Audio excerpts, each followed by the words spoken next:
নমস্কার সবাইকে। আশা করছি তোমরা প্রত্যেকে অনেক ভালো আছো আর আমিও ভালো আছি। এই মরশুমে যাদের খাবারের থালার মধ্যে ইলিশ মাছটা সবচাইতে প্রিয় হয়ে ওঠে, তো তাদের জন্য আজকের ভিডিওটা। তবে আজকে কিন্তু কোনো রকমের ইলিশ ভাপা কিংবা ইলিশ পাতুরি নয়। তো আমরা সচরাচর যেটা খেয়ে থাকি আর যেটা আমাদের খেতে সব থেকে বেশি ভালো লাগে, সেটা হচ্ছে সর্ষে দিয়ে একদম ঝাল করে পাতলা ইলিশ মাছের ঝোল। আর তাতে যদি থাকে ভরপুর খাঁটি সর্ষের তেল, কাঁচা লঙ্কা, তাহলে তো আর কোনো কথাই নেই, তাই না? আর আমাদের রান্নাঘরে সবসময় কিন্তু সর্ষে কাঁচা লঙ্কা সব সময়ই থাকে। সর্ষে ছাড়া কিন্তু ইলিশ মাছকে একদমই ভাবা যায় না, তাই না? সর্ষে আর ইলিশ এই দুটোর সম্পর্ক হয়তো ভীষণ গভীর। আমি শিলনোড়ায় বাটতে ভীষণ ভালোবাসি, আর সেই জন্য সর্ষে লঙ্কা আর শিলনোড়া নিয়ে বসে পড়েছি।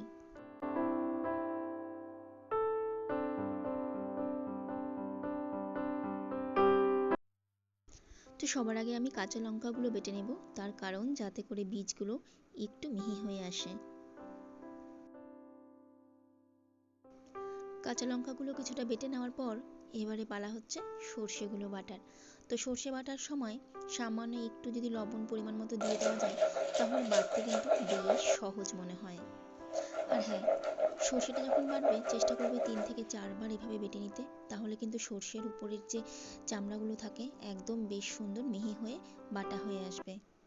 হয়তো বাটতে গিয়ে একটু কষ্ট হবে, কিন্তু ইলিশ মাছের ঝোলটা টেস্টও অনেক বেশি ভালো হবে। পুরোটা তুলে নেওয়ার পরেও কিন্তু শিলনোড়ার মধ্যে কিছুটা লেগে থাকে। তো তারপরে কি করেছি, সামান্য পরিমাণে একটু জল দিয়ে চারপাশটাকে একটু নাড়িয়ে নিয়ে বাটির মধ্যে তুলে নিয়েছি। এতেও কিন্তু বেশ অনেকটা পরিমাণে সর্ষে লেগে থাকে। তো আমার এখানে দেখো সর্ষে বাটা কিন্তু একদম রেডি। আর এবারে হবে মেলবন্ধন ইলিশ আর সর্ষের। আর তার সাথে যেটা থাকবে সেটা হচ্ছে পরিমাণ মতো হলুদ আর পরিমাণ মতো লবণ। কাঁচা লঙ্কার কিন্তু নিজস্ব একটা স্বাদ ও গন্ধ থাকে, তো সেই জন্য ইলিশ মাছের এই ঝোলটার মধ্যে কিন্তু কয়েকটা কাঁচা লঙ্কা দেব। তো সেই জন্য এখানেই বেশ কয়েকটা গোটা কাঁচা লঙ্কা একসাথে মেখে নিচ্ছি। আর ঝালের ক্ষেত্রে বলবো, তোমরা যে যেরকমভাবে ঝাল খেতে পছন্দ করো তারা কিন্তু ঠিক সেই পরিমাণেই ঝালটা নেবে। আমরা যেহেতু অতিরিক্তই ঝাল পছন্দ করি, সেই জন্য লঙ্কার পরিমাণটা হয়তো আমাদের একটু বেশি।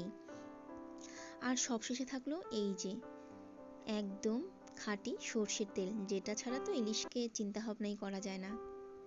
চটপট বেশ সুন্দর করে এগুলোকে মেখে নিয়েছি। এবারে পালা হচ্ছে রান্না। তো কড়াইটা চাপিয়ে দিয়েছি। এবারে কিছুটা পরিমাণ সর্ষের তেল দিয়ে এটাকে গরম করতে হবে।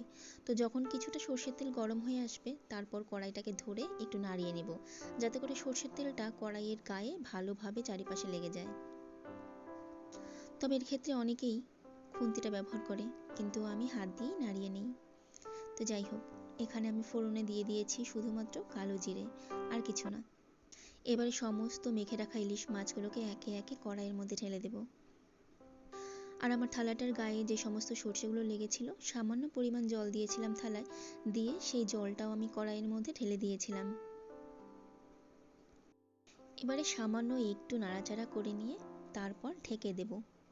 খুব একটা বেশি নাড়াচাড়া করা যাবে না, কারণ ইলিশ হচ্ছে একটু নরম প্রকৃতির।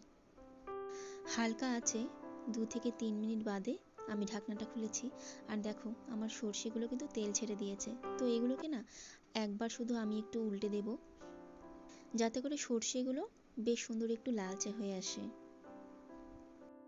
তারপর আর একবার আমি এটাকে ঢাকা দিয়ে দেব।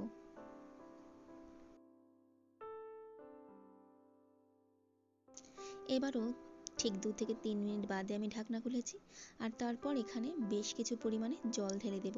যেহেতু বললাম যে এটা একদম পাতলা ইলিশের ঝোল হবে, সেজন্য কিন্তু এক্ষেত্রে জলের পরিমাণটা একটু বেশিই থাকবে। আচ্ছা, তোমরা কারা কারা পাতলা করে ইলিশ মাছের ঝোল খেতে ভালোবাসো প্লিজ আমাকে জানাবে। তো এবারে একদম শেষের পর্ব, তার মানে হাই ফ্লেম দিয়ে ঢেকে দিয়ে এটাকে ফুটতে দিতে হবে।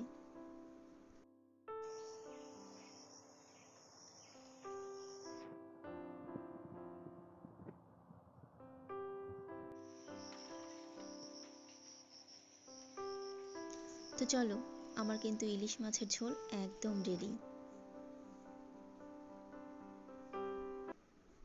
এবারে হলো এই ইলিশ মাছের ঝোল দিয়ে গরম গরম ভাত পরিবেশন। বৃষ্টির দুপুরবেলা এরকম যদি একটা থালা হয় তাহলে কেমন হয় বলো? এই থালাটা তাদের জন্য যারা ইলিশ মাছ দিয়ে ভাত খেতে ভীষণ ভালোবাসে। তো রেসিপিটাও তাদের জন্য। আশা করছি তোমাদের প্রত্যেকের আমার রেসিপিটা ভালো লাগবে। আর যদি ভালো লেগে থাকে তাহলে অবশ্যই জানাতে ভুলো না। ভিডিওটা শেষ পর্যন্ত দেখার জন্য অসংখ্য ধন্যবাদ সকলকে।